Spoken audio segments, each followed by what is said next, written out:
How's it going, lads and lasses? We've got kind of a stealth released figure we're reviewing here today. This is the Lanard Toys Jungle Hunter Predator, part of their Predator line. This is from Series 2, though.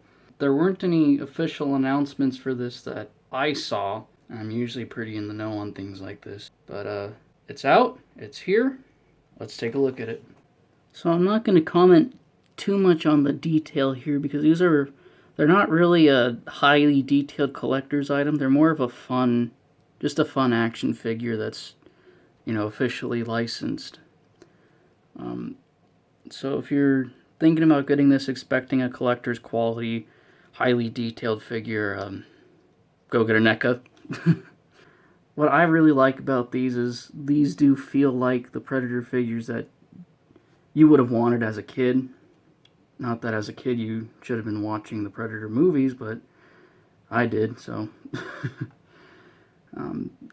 It does just have that perfect style of if there was a company that was making Predator figures sort of in that 2000 era, this is probably what you would have gotten. Because, we did have the Kenner figures, but those had Kenner articulation.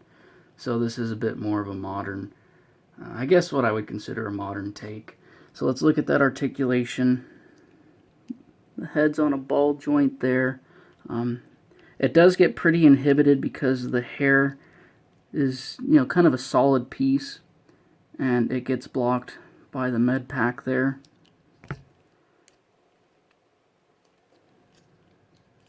But it's not terrible. Arm swivels out that far.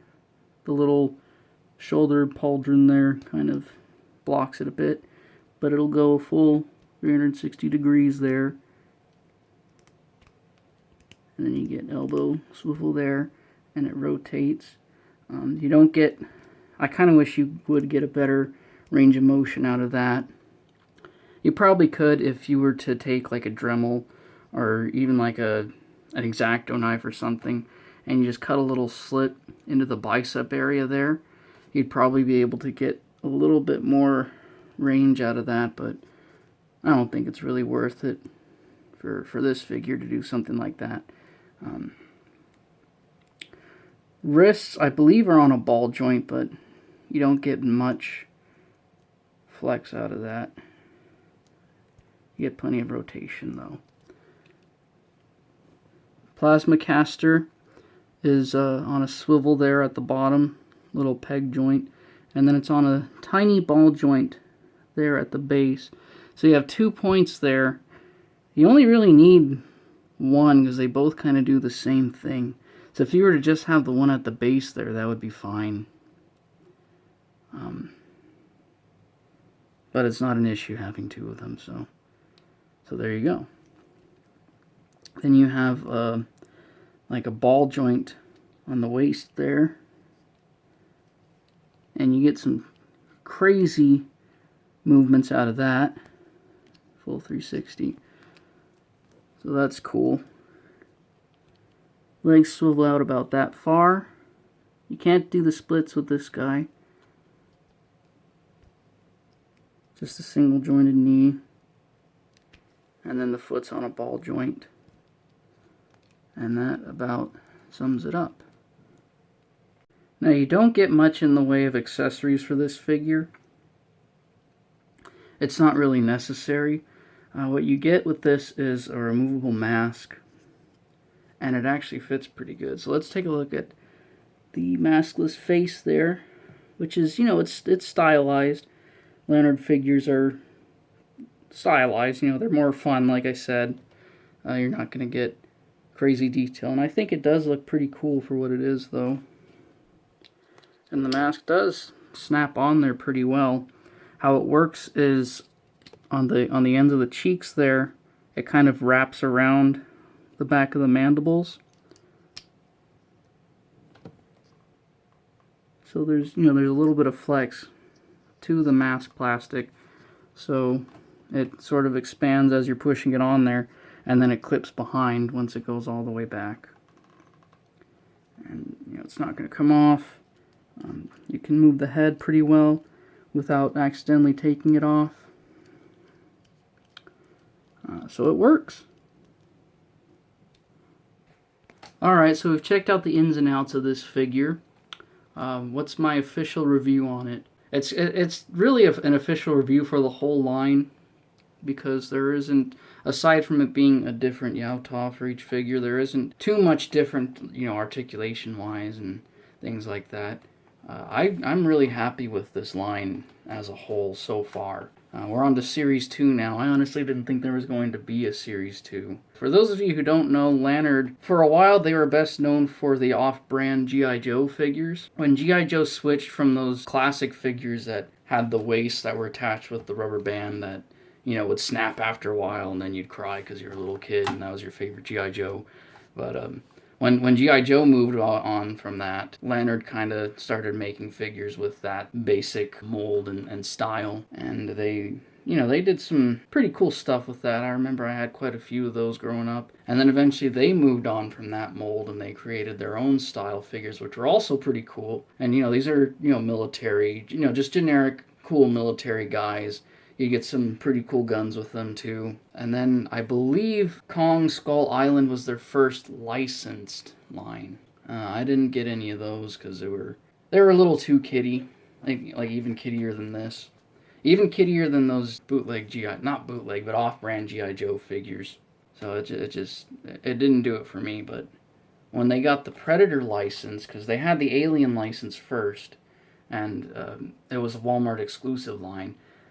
Then they got the Predator license, and I remember that got announced, and I thought, that is so cool. Because like I said earlier in the video, this is like what kid me wanted out of a Predator figure. Because when I was a kid, there really weren't a lot of options. There were the Kenner line figures, and then McFarlane had a few out there. When AVP Requiem came out, of course, that's when NECA started with the license. They had Wolf, but that Wolf wasn't very articulated. So, I would have wanted something like this growing up. Something that I can play with my Marvel Legends figures and stuff like that. So speaking of that, how does this stand with a Marvel Legends? So it fits just about right. That's my Selfie Series customized figure there. So if you wanted to get one of these to pose like your Marvel Legends or your Star Wars Black Series or anything in that 1/12 scale, these are about the right size. Maybe they're a tiny bit short because he is taller, obviously, but not insanely taller, but it still works, so they're perfect for that. So like I said, we're on to Series 2 now, and that consists of this Jungle Hunter, the non-cloaked version, because in Series 1 we got a Jungle Hunter, but it was partially cloaked, and that irritated me, because I saw what they were doing from a mile away. They were releasing the partially cloaked one so that they could sell that figure twice, basically, and I knew with Series 2 we were going to get just the full painted version. And I should have waited. I did end up getting it. I did get that Series 1 version, and I painted it. Obviously, you can tell there. It's a pain in the ass to mix the right color green that matched the rest of the skin there. And I didn't have very good silver. The one that I had was like a silver enamel pen, and those enamel paint just is a pain in the ass to get to dry. And I couldn't quite get it to stop being tacky, so I ended up stripping it off. And I got some acrylic paint, which worked better, but it was a bit of a pain. It was just kind of droopy. But anyways, I knew what I was getting into, because I figured they were going to do this. They were going to pull this, and that's something that does irritate me a little bit with this line. Was they should have just started with the regular Jungle Hunter and then did the cloaked version later on, but then people probably wouldn't have bought the cloaked version. A lot of people, like myself, bought this cloaked version just to paint the damn thing. Get a full painted version.